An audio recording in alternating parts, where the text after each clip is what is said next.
باللہ من الشیطان الرجیم، میں پناہ مانگتا ہوں اللہ کی شیطان مردود سے۔ بسم اللہ الرحمن الرحیم، شروع کرتا ہوں اللہ کے نام سے جو بڑا مہربان نہایت رحم والا ہے۔ الا تنفروا يعذبكم عذابا أليما ويستبدل قوما غيركم ولا تضره شيئا واللہ علی کل شیء قدیر۔ قرآن کریم کے 10ویں پارہ میں سورہ توبہ کے 6 رکوع میں آیت نمبر 39 میں اللہ تعالیٰ ارشاد فرماتا ہے الا تنفروا يعذبكم عذابا ألیما، اگر تم اللہ کے راستے میں نہیں نکلو گے تو اللہ تعالیٰ تم کو سخت سزا دے گا اور تمہارے بدلے دوسری قوم کو پیدا کرے گا اور ان سے اپنا کام لے گا، اور تم اللہ کے دین کو کچھ بھی نقصان نہیں پہنچا سکو گے، اور اللہ کو ہر چیز پر پوری قدرت ہے۔ اس آیت میں اللہ نے 2 باتیں بتائی ہیں۔ ایک بات تو یہ ہے کہ اگر ہم دین کی صحیح محنت نہیں کریں گے تو اللہ تعالیٰ ہم کو عذاب میں مبتلا کرے گا۔ دوسری بات یہ بتائی کہ دین کو پھیلانے میں، دین کے صحیح ارکان بتانے میں، مخلوق خدا تک شریعت کو پہنچانے میں اگر ہم سست رہیں گے یا کاہلی برتیں گے یا لاپرواہی کریں گے تو اللہ تعالیٰ ہماری جگہ پر دوسری قوم کو پیدا کرے گا۔ اب آپ پہلی بات پر غور کریں، آج ہماری آپس کی نا اتفاقیاں اللہ کا عذاب نہیں دور کیا ہے۔ آپس میں لڑ جھگڑ کے مر رہے ہیں، بھائی بھائی لڑ رہا ہے آپس میں، شیعہ سنی بریلی دیوبندی، یہ فرقہ اہل حدیث بن کے آپس میں لڑ رہے ہیں، یہ عذاب ہے۔ ہم لوگوں کے مزاج ہے کہ اللہ اٹھا کے جہنم میں ڈال دے گا، چیخیں گے، چلائیں گے، تڑپیں گے، تب عذاب مانیں گے۔ یہ آپس میں بھائی بھائی لڑنا، بھائی بہن لڑ کے بات چیت بند کر کے رہنا، ایک دوسرے کو دیکھنے کو پسند نہیں کرنا، یہ بھی عذاب ہے۔ سمجھ میں آ رہی بات؟ اندر آدمی گھٹتے رہتا ہے، کوڑتے رہتا ہے، اس کو برباد کرنے کے طریقے ڈھونڈتا ہے، سوچتے رہتا ہے، ٹینشن، ڈپریشن، یہ بھی عذاب ہے۔ جہنم کے آگ میں جا کے تڑپیں گے تو بھی عذاب نہیں ہوگا، عذاب یہ بھی ہے۔ تو بتا رہے ہیں کہ ہماری آپس کی نا اتفاقیاں کیا اللہ کا عذاب نہیں ہے؟ شیعہ اور سنی کے جھگڑے، دیوبندی اور بریلی کے جھگڑے، اہل حدیث اور اہل تقلید کے جھگڑے، یہ عذاب خداوندی نہیں تو اور کیا ہے؟ حالانکہ ان سب کے نزدیک اللہ ایک ہی ہے، یہ سب صاحبان ایک ہی رسول کا کلمہ پڑھتے ہیں، ایک ہی قرآن کو مانتے ہیں جو آسمانی کتاب ہے، کعبۃ اللہ، اللہ کا جو گھر ہے، سب کا ایک ہی قبلہ ہے، قیامت پر یقین ہے، سزا اور جزا ملنے والی ہے۔ یہ سب کچھ مانتے ہوئے بھی ایک دوسرے کے جانی دشمن بنے ہوئے ہیں، کوئی کسی پر رحم کھانے کو تیار نہیں ہے۔ یہ سب عذاب خداوندی نہیں تو اور کیا ہے؟ پھر بھی مسلمانوں کی آنکھیں نہیں کھلتی، اتنا ہونے کے باوجود اللہ کی راہ میں تبلیغ کے لیے نکلنا تو درکنار، بلکہ الٹا تبلیغ والوں کے خلاف ہو گئے۔ تبلیغ میں نکلنے والوں کو کافر کہہ رہے ہیں، وہابی کہہ رہے ہیں، بنڈا کہہ رہے ہیں، ٹونڈا کہہ رہے ہیں، اور اسلام سے خارج کر رہے ہیں۔ یہ جہالت نہیں تو اور کیا ہے؟ آپ تاریخ اٹھا کے دیکھیں کہ جتنا نقصان مسلمانوں کو مسلمانوں سے ہوا ہے اور ہو رہا ہے، اتنا کسی دوسری قوم سے نقصان نہیں ہوا ہے۔ ایک مسلمان دوسرے مسلمان کو دین کے کاموں سے روک کر اس کو بعزت اور رسوا اور ذلیل کرنے کی تمام کوششیں کر کے اپنے دل میں پھولتا ہے اور اپنی کامیابی سمجھتا ہے۔ یہ جہالت نہیں تو میرے محترم اور کیا ہے؟ ابھی ایک مولوی صاحب ہیں، ہاشمی نام ہے، ابھی کی بات بتا رہا ہوں، ابھی 2-3 دن سے چل رہا ہے، مدرسے کے خلاف اسپیچ پہ اسپیچ ڈال رہا ہے، روزانہ آدھا گھنٹہ کا بیان اپلوڈ کر رہا ہے، میڈیا میں، چینل میں، ڈیبیٹ میں، یوٹیوب میں ڈال رہا ہے وزارت مدرسہ کے خلاف۔ وہ مولوی صاحب ہے، مدرسے میں پڑھ کے کھایا ہے، مدرسے کے دال چاول کھایا ہے، اب مدرسے کے خلاف ویڈیو بنا رہا ہے، یہ بھی عذاب ہے۔ دوسری بات اللہ نے یہ فرمائی ہے کہ ہم دین کا کام کرنے کے لیے دوسروں کو پیدا کر دیں گے۔ اللہ نے دھمکی دیا اس میں، اگر تم دین کے کام صحیح ڈھنگ سے نہیں کرو گے تو ہم دوسروں کو پیدا کریں گے۔ اور کریں گے کہہ رہا ہے اور کیا بھی ہے۔ سن 600 ہجری میں، یعنی حضور پاک صلی اللہ علیہ وسلم کے مکہ سے ہجرت کر کے جب مدینہ آئے، وہاں سے 600 سال کے بعد مسلمان لوگ ویسے ہی تھے، عیش آرام، عبادت نہیں، تبلیغ نہیں، لکھنا پڑھنا کوئی مطلب ہی نہیں، آرام کے اندر آ گئے، عیش میں۔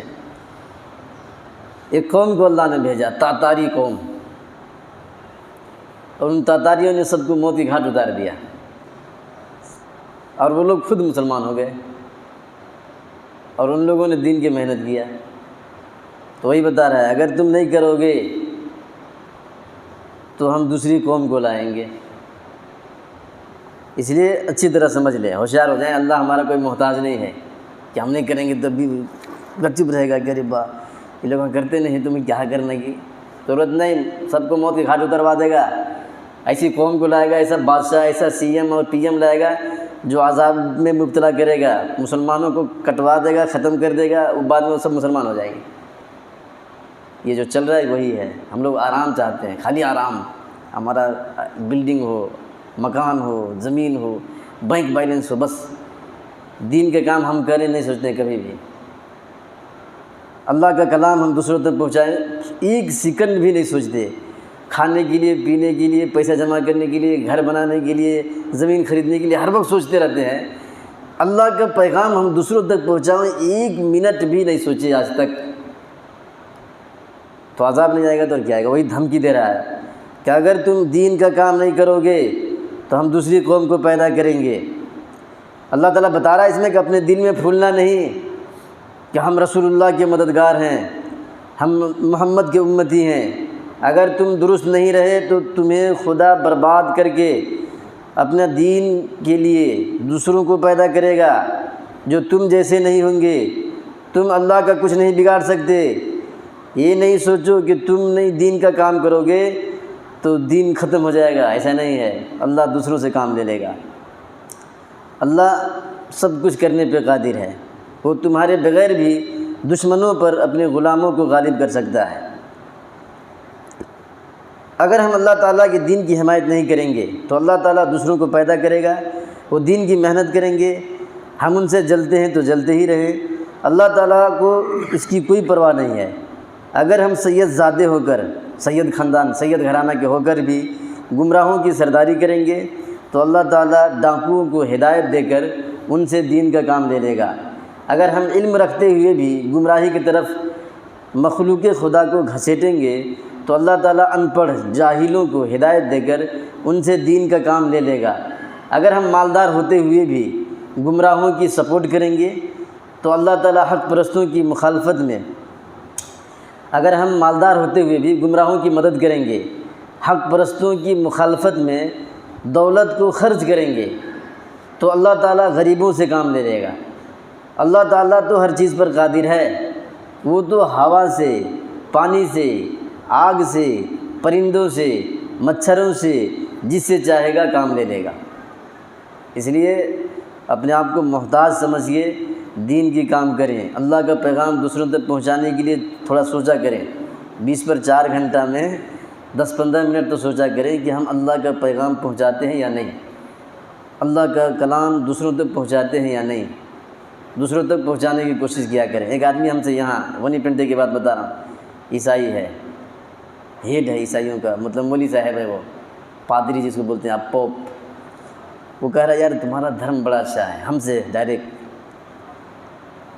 اور تمہارے نبی کی ہسٹری بھی بڑا زبردست ہے۔ میں نے کہا کہ مجھے اسلام کے اندر وہ خرابی بتاؤ، وہ برائی بتاؤ جس کی وجہ سے ابھی تک تم کلمہ نہیں پڑھے ہو۔ خاموش ہو کے چلا گیا۔ یا ونی پنڈے کی بات بتا رہا ہوں، میں نے اس سے کہا کہ اسلام کی وہ برائی مجھے بتاؤ جس کی وجہ سے تم نے ابھی تک کلمہ نہیں پڑھا ہے۔ ایک دم پتلی گلی سے نکل گیا۔ آپ ذرا محنت تو کریں۔ وہ لوگ بڑے اچھی طرح جال بچھاتے ہیں، اٹکا دیں گے آپ کو۔ وہ لوگ اتنا محنت کر رہا ہے، وہ میرے اوپر حملہ کر دیا. وہ جال بچھا رہا تھا کہ مولوی صاحب آ جائیں اس جال میں، لیکن اللہ کا کرم ہے کہ اللہ نے دماغ دیا ہے. میرے ایک ہی سوال سے اس کی کھٹیا کھڑی ہو گئی. تو تھوڑا محنت کریں، اب سوچا کریں دین اسلام کے بارے میں کہ ہم اس اللہ کا جو پیغام ہے کتنا اس کے لیے ہم نے محنت کیا ہے، کیا قربانی دیا. صرف پیسہ دے دیا مدرسہ میں ہو گیا، بس اتنی ہی ذمہ داری ختم. اس کے لیے آپ کو وقت بھی نکالنا پڑے گا، سیکھنا بھی ہے، سکھانا بھی ہے. اللہ تعالیٰ ہم سب کو سمجھنے کی، عمل کرنے کی توفیق عطا فرما دے. آمین. بسم اللہ الرحمن الرحیم. لک الحمد ولک الشکر یا اللہ یا ربی، لک الحمد کما ینبغی لجلال وجہک وعظیم سلطانک. اللہم انت السلام ومنک السلام والیک یرجع السلام. ربنا حینا بالسلام وادخلنا برحمتک دار السلام. تبارکت ربنا وتعالیت یا ذا الجلال والاکرام. اللہم انا نسألک العفو والعافیۃ فی الدنیا والآخرہ. اللہم انا نسألک العفو والعافیۃ فی الدنیا والآخرہ. ربنا آتنا من لدنک رحمۃ وہیئ لنا من امرنا رشدا. ربنا آتنا من لدنک رحمۃ وہیئ لنا من امرنا رشدا. ربنا لا تزغ قلوبنا بعد إذ هديتنا وهب لنا من لدنك رحمة إنك أنت الوهاب. ربنا لا تزغ قلوبنا بعد إذ هديتنا وهب لنا من لدنك رحمة إنك أنت الوهاب. ربنا تقبل منا إنك أنت السميع العليم وتب علينا إنك أنت التواب الرحيم. جزا الله عنا محمدا ما هو عليه صلى الله عليه وسلم. وصلى الله تعالى على خير خلقه محمد وآله وأصحابه وأزواجه وذرياته وأهل بيته أجمعين برحمتك يا أرحم الراحمين.